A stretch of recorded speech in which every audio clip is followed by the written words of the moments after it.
You know that feeling? When someone stares straight through you? Like they're not just looking, but measuring. It's unsettling. Now multiply that by 1,000. That's the death stare of a shoebill stork. And once it locks onto you, it doesn't blink. It doesn't flinch. And when it moves, something dies. The shoebill stork isn't just a bird. It's a relic of another time. A prehistoric predator, wrapped in feathers, sharpened by silence. Towering at 1.5 meters, eye level with most humans, its wings stretch nearly 3 meters wide, wider than a full-sized bed, broader than most men are tall, but it doesn't soar, it waits. It moves with the silence of a sniper and strikes with the force of a guillotine. Its beak, massive, hook-tipped, over 18 centimeters long, is not built for pecking. It's designed to crush bone, decapitate prey, and lock down even the slipperiest lungfish. This is not an exaggeration. It's how it survives. But here's the thing. It doesn't hunt like other birds. It performs stillness, not just to hide but to hypnotize. Shoebills don't move for minutes, sometimes hours. Their slow blinks mimic rustling reeds. Their body shape mirrors snapped branches. Even trained scientists have walked right past them without noticing, until the silence explodes. Because when the time comes, the shoebill strikes so fast it can sever a spine in a single hit. It lives in swamps across Central and Eastern Africa. But you won't find it in flocks. It doesn't do social. It does isolation, precision, elimination. It hunts lungfish, eels, baby crocodiles. And when it kills, it swallows whole. No crop, no chew, just down the hatch, like a prehistoric monster designed to disappear its prey. But here's the question. If it can strike without sound, survive without help, and stare without fear, what else is it capable of?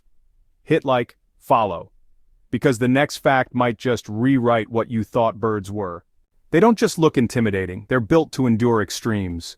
Shoebills nest in flood-prone zones, sometimes on the very edge of seasonal wildfires.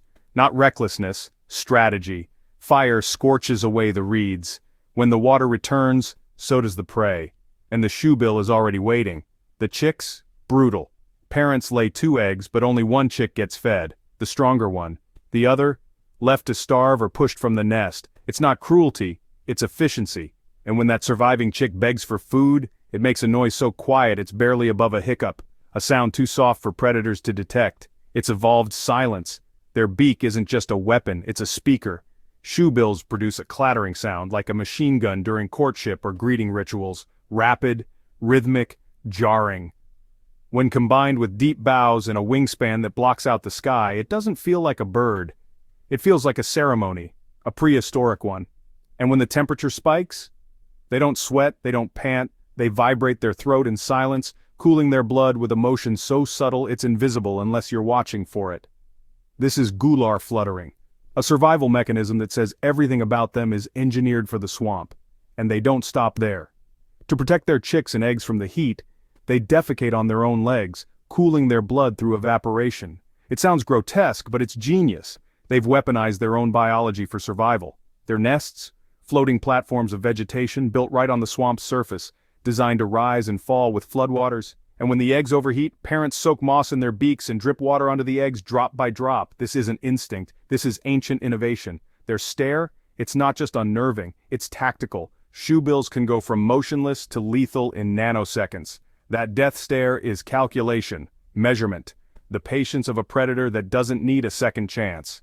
So, if this bird stopped your scroll, good. Like, subscribe, because what comes next is faster than sound, colder than instinct, and older than memory. And now you know, stay curious.